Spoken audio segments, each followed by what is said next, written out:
बड़ी छिपकली, कछुआ और चालाक गोरिल्ला। एक खुशहाल जंगल था। सारे जानवर बड़े प्यार से वहां रहते थे। उस जंगल का कोई राजा नहीं था। वैसे जानवरों की समझदारी और प्यार की वजह से राजा की कोई जरूरत भी नहीं थी। सब कुछ ठीक ठाक चल रहा था कि एक दिन जंगल में एक छिपकली आती है। छिपकली जंगल के तालाब किनारे आती है। तब उसे एक विशाल बिल दिखाई देता है। अरे वाह, लगता है ये बिल किसी ने मेरे लिए ही बनवाया है। शायद उसे भी पता लग गया होगा कि मैं इस जंगल आने वाली हूँ। छिपकली उसी बिल में रहने लगती है। पर वो विशाल बिल एक कछुए का था। उसने उस बिल को अपने अंडे छुपाने के लिए बनाया था। उस दिन कछुआ उस बिल में अपने अंडे रखने जाती है, पर अंदर छिपकली को देखकर डर के मारे वो बाहर आती है। बाप रे, अंदर तो मैंने मेरे अंडे छुपा कर रखे हैं। अगर उस छिपकली को मेरे अंडे दिखाई दिए तो?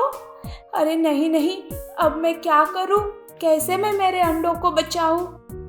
कछुआ अंडों के लिए परेशान हो जाती है। तभी छिपकली बाहर आती है और कछुए को देखते ही उसके मुंह में पानी आता है। तब छिपकली कहती है, क्या बात है कछुए, तू बिना मेरे इजाजत के अंदर कैसे आई? दरअसल ये बिल तो मेरा है। देखो, मेरा बिल मुझे वापस कर दो या फिर एक बार मुझे अंदर जाने दो। मैं एक बार बिल को अंदर से देखना चाहती हूँ।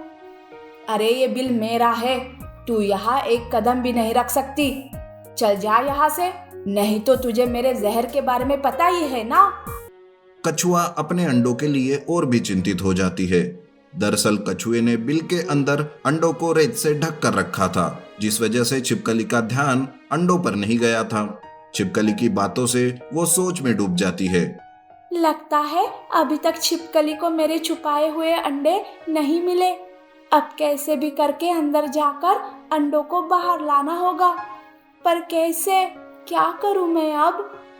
इस तरह कछुआ वहीं पर सोचते रहती है। वो बार बार छिपकली से विनती करती रहती है। तब छिपकली को बहुत गुस्सा आता है। वो कछुए को अपनी पूंछ से जोर जोर से मारती है और फिर से बिल के अंदर चली जाती है। कछुआ अपने अंडे के लिए रोते रहती है। कछुए का ये रोना देख बंदर और हिरन उसके पास आते हैं और उसके रोने का कारण पूछते हैं। तब कछुआ उन्हें सब बता देती है। तब बंदर कहता है, अरे बाप रे, कछुए तुम्हारे अंडे अंदर है, पर छिपकली एक ना एक दिन तुम्हारे अंडों को जान जाएगी। बाप रे, ये सोचकर ही मेरे हाथ पैर तो ठंडे हो गए। अरे बंदर, ऐसे बोलकर तुम कछुए को मत डराओ। चलो एक बार हम छिपकली से बात करते हैं। बंदर और हिरन छिपकली के पास जाते हैं। उससे बिल के बारे में बातें करते हैं, पर छिपकली उनकी एक नहीं सुनती और उन दोनों पर अपना जहर उगल देती है। तब वो दोनों भी डर के मारे भागकर कछुए के पास आते हैं। अरे कछुए, वो छिपकली तो बड़ी ही खतरनाक है। अपने अंडों को और बिल को भूल जा। ये सुन कछुआ उदास हो जाती है। उसे ऐसा लगता है कि जैसे उसकी सारी दुनिया ही उजड़ गई हो। कछुआ ऐसे ही उदास होकर घूम रही थी। चलते चलते वो एक पेड़ के नीचे बैठी रहती है कि तभी वहां एक गोरिल्ला आता है। अरे कछुए, क्या हुआ? तुम ऐसे उदास क्यों हो? क्या हुआ बताओ, क्यों रो रही हो तुम? तब कछुआ छिपकली की सारी बात गोरिल्ला को बता देती है। अरे बस इतना ही ना, चलो मैं उस बिल को ही तोड़ दूंगा, फिर ना रहा बिल और ना रही छिपकली। नहीं नहीं गोरिल्ला भाई, ऐसा मत करो।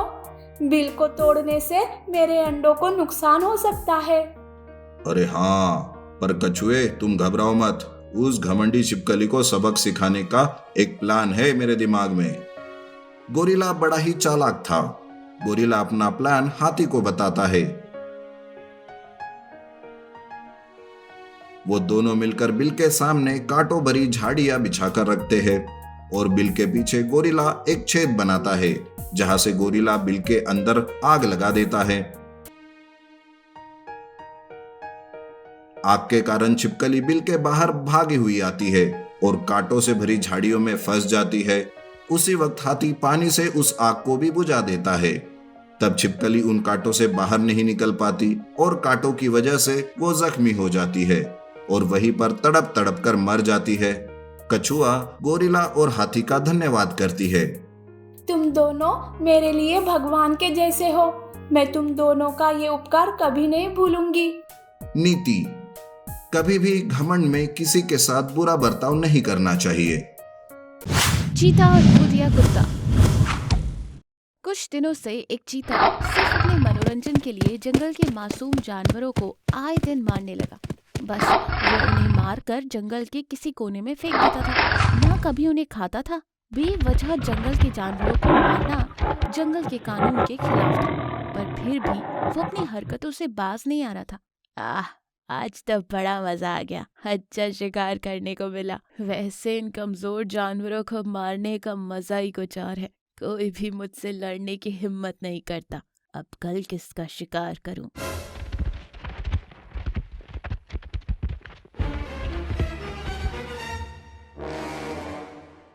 जंगल के जानवर उसकी इस हरकत से बेहद दुखी थे। डरते डरते ही सही, लेकिन कुछ जानवरों ने उसे काफी समझाया, पर उसने किसी की भी ना मानी। उल्टा जो समझाने गए वही अपनी जान गंवा बैठे। इसलिए हर कोई अपनी जान मुट्ठी में लेकर अब घूमने लगा। अब चीता की नजर जंगली कुत्ते के परिवार पर थी। उनके नन्हे नन्हे पिल्लों पर अपने दांत गड़ाने के लिए वो उतावला था। उन पिल्लों के माँ बाप को चीते ने कुछ दिन पहले ही मार डाला था। इसलिए चीता को लगा कि अब बिना माँ बाप के बच्चे हैं, उनका शिकार करना बेहद आसान होगा। यही सोचकर चीता ने गुफा के बाहर खेल रहे उन पिल्लों पर हमला कर दिया। चीता को सामने देख पिल्ले जोर जोर से रोने लगे। उनका रोना सुन चीता बहुत खुश हुआ, पर उसे ये नहीं पता था कि वो अपनी मौत को दावत देने यहाँ खुद चल कर आया है। चिल्लाओ और जोर से चिल्लाओ, तुम्हारी इस रोने की आवाज से मेरे कानों को बेहद सुकून मिल रहा है। चीता पिल्लों की इस हालत पर खुश हो रहा था कि तभी उसने अपने पीछे किसी की हलचल महसूस की। जब उसने पलट कर देखा तो उसकी तो बस आंखें ही बाहर निकलने वाली थी। उसके पीछे एक भूतिया कुत्ता खड़ा था, जिसके एक नहीं तीन सर थे, जिसकी आंखें भड़कीले लाल रंग की थी और जो गुस्से से चीते को घूर रहा था, जोर जोर से घुर्रा भी रहा था। चीते की तो मानो सिट्टी पिट्टी गुम हो गई। तुम कौन हो? क्या हो? ये कैसा भयानक प्राणी है? क्यों तू मुझे भूल गया? तूने ही तो बड़ी बेरहमी से मुझे और मेरी पत्नी को मारकर मेरे बच्चों को अनाथ कर दिया था। तुझे क्या लगा इन पिल्लों का कोई नहीं है तो तू आसानी से इनको मार डालेगा? उनकी रक्षा करने के लिए ही तो मैं वापस लौटा हूँ, वो भी इस रूप में, ताकि जो मेरा हाल हुआ वो मेरे बच्चों का ना हो पाए। ऐसा नहीं हो सकता। और मैं तो बस यहाँ से गुजर रहा था। तुम्हारे बच्चों को मारने का मेरा कोई इरादा नहीं था। अच्छा, मैं निकलता हूँ। चीता वहां से निकलने लगा, पर अचानक पलटकर फिर से उस कुत्ते की ओर दौड़ पड़ा और उस पर हमला कर दिया। उसे यकीन था कि ये कोई भूत नहीं बल्कि कोई अलग जानवर होगा, इसलिए वो उसे मारने की लगातार कोशिश करता रहा। लेकिन वो कुत्ता मामूली कुत्ता नहीं, भूतिया कुत्ता था। इसलिए चीते के हमले का उस पर कोई असर नहीं हुआ। उल्टा वो खुद ही मुंह के बल जमीन पर गिर गया। वो फिर से उठकर खड़ा हो गया और बार बार कुत्ते पर हमला करने की नाकाम कोशिश करने लगा। काफी नाकाम कोशिशों के बाद आखिरकार उसको यकीन हो ही गया कि ये कोई मामूली कुत्ता नहीं। तो दूसरी ओर कुत्ते को पता था कि चीता इतनी आसानी से सुधरने वालों में से नहीं है, उसे सजा देना बेहद जरूरी है। इसलिए उसने बिना देर किए अपने एक सर से चीते को पकड़ लिया और उसका दूसरा सर बच्चों से बातें करने लगा। बच्चों, तुम अब अंदर जाओ। आज के बाद ये शैतान तुम्हें क्या किसी भी मासूम जानवर को परेशान नहीं करेगा। नहीं, मुझे छोड़ दो। मैं यहाँ से क्या, इस जंगल से ही चला जाऊंगा, कभी वापस लौट कर नहीं आऊंगा, मुझे जाने दो। पर उस पर 3 सर वाले कुत्ते ने उसकी एक भी बात नहीं सुनी। भूतिया कुत्ते के तीनों सिर ने चीता पर एक साथ हमला कर दिया और बड़ी बेरहमी से उसको चीर फाड़ कर रख दिया। आखिरकार चीते को अपने किए की सजा मिली। उसके मरते ही भूतिया कुत्ते को शांति मिल गई और उसका काम पूरा हो गया। इस कहानी से हमें ये सीख मिलती है कि दोस्तों, बुराई का अंत हमेशा बुरा ही होता है। दोस्तों, ये कहानी आपको कैसी लगी? अच्छी लगी ना?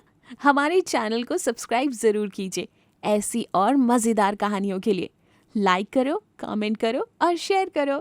Thank you for watching.